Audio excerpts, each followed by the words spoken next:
आजम कहाँ है आजकल? सिर्फ रोते हैं। रोने से, कुछ घड़ियालों आंसू बनाने से कोई भी काम नहीं आता है, क्योंकि लोगों को चाहिए यहाँ पे डेवलपमेंट। रामपुर उपचुनाव मौजूदा दौर में अपने उरूज पर है। भारतीय जनता पार्टी आकाश सक्सेना को जिताने और आजम खान के वर्चस्व को घात पहुंचाने के लिए हर मुमकिन कोशिश कर रही है। इसी कड़ी में फिल्म अभिनेत्री और पूर्व सांसद जयप्रदा आज रामपुर पहुंची।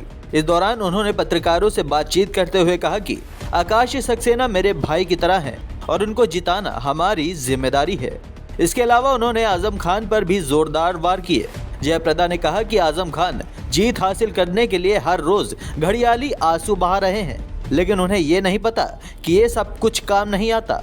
तो हमने ये स्कूल बना दिया, हमने ये कर दिया, हम बर्बाद हो गए। क्यों बर्बाद हो गए हो आप? जब आपको जरूरत पड़ा तो आपने चुनाव के लिए आप आगे आ गए, आपको ही जिता रहे हैं। लेकिन रामपुर में ऐसे कौन से काम किया है जो लोगों के लिए रोजगार हो? लेकिन आपने कुछ भी नहीं किया है। आप अपने कथा पे, आपने अपने भावुकों के आप हर मंच पर आप रो रहे हैं। कानून को आंसू नहीं चाहिए। कानून के विरुद्ध आप काम करते हैं, और महिलाओं को खासतौर अगर आप सम्मान नहीं करते हैं, और खासतौर जो ऑफिसर्स हैं उनके बारे में आप ऐसे गलत टिप्पणी करते हैं, क्या आपको छोड़ेंगे? कोई नहीं छोड़ सकता है। मैं पिछली बार बहुत दुखी थी। जब मैं रामपुर आती थी, मुझे रामपुर आने नहीं देते थे। मैं निर्वाचित सांसद रही, तभी मुझे मुरादाबाद जाना पड़ता था। और क्या महिला पाजेब से तुलना पड़ता है कि क्या हम पाजेब हैं? महिलाएं हम जो रेस्पेक्ट, एक भाई की तरह हमने आपको राखी भेजा है, उसका कोई कदर नहीं है।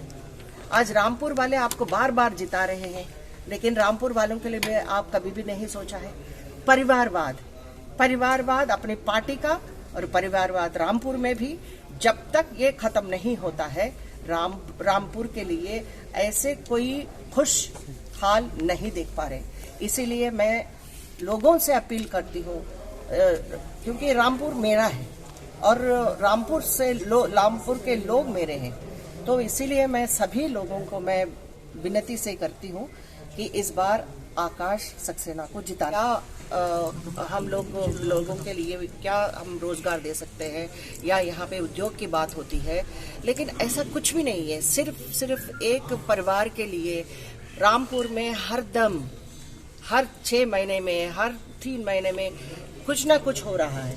तो आज मैं बहुत दुखी हूँ, क्योंकि मैं जब भी आई, रामपुर ने मुझे अपने पलकों में बिठा के मुझे 2 बार जिताया, और रामपुर के जनता को मैं शुक्रिया अदा करना चाहती हूँ। आज ये नौबत क्यों आया है, और क्यों लोग जो है बार बार एक ही परिवार को क्यों समर्थन कर रहे हैं? पिछली बार जो है, मैं धन्यवाद कहना चाहती हूँ कि बीजेपी के नाम से पहली बार जो है कमल खिला लोकसभा चुनाव में।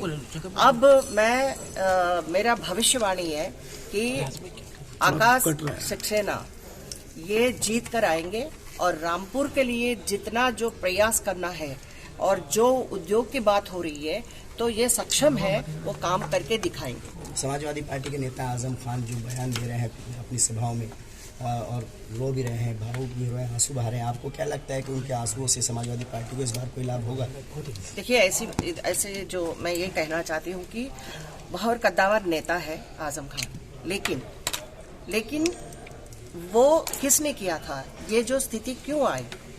उन्होंने अपने किए हुए कर्मों के हिसाब से ही ये सजा मिली है, क्योंकि अदालत में भी इनको सजा दिया गया है, इनके जो मेंबरशिप गया है। तो ये क्यों हुआ है? इन्होंने किसी को बख्शा नहीं है, क्योंकि महिलाओं को उन्होंने कभी भी मैं यही इतना ही कहना चाहती हूँ कि अखिलेश जी आए, कोई भी आए, इस बार आकाश सक्सेना को नहीं रोक सकते हैं। और मैं ये भी बताऊं कि जो मोदी जी और योगी जी ने अपने देश के लिए भी और यहाँ प्रदेश के लिए भी एक सरकार में लोगों को जो सुरक्षा दिया है, जो सुरक्षा दिया गया है, लड़कियां बाहर भी जाती हैं तो उनको सुरक्षा से वापस आने का एक हिम्मत दिया है। तो यहाँ पे उनके योजनाएं हैं, तो गरीब से गरीब लोगों के लिए ये योजनाएं हरदम काम आया है। और मैं इतना ही बताऊं कि ये जो लड़ाई है गरीब मुसलमानों की, उनके जो रक्षा करने के लिए, उनके जो सम्मान के लिए ये चुनाव चल रहा है। तो चुनौती देंगे आजम को? चुनाव तो दे ही रहे। आजम कहाँ है आजकल? सिर्फ रोते हैं।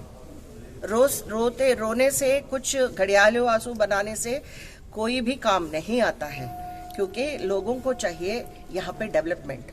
और डेवलपमेंट के नाम से मैं चाहती हूँ कि मैं अपील करती हूँ, इस बार कमल खिलना चाहिए और खिलेगी।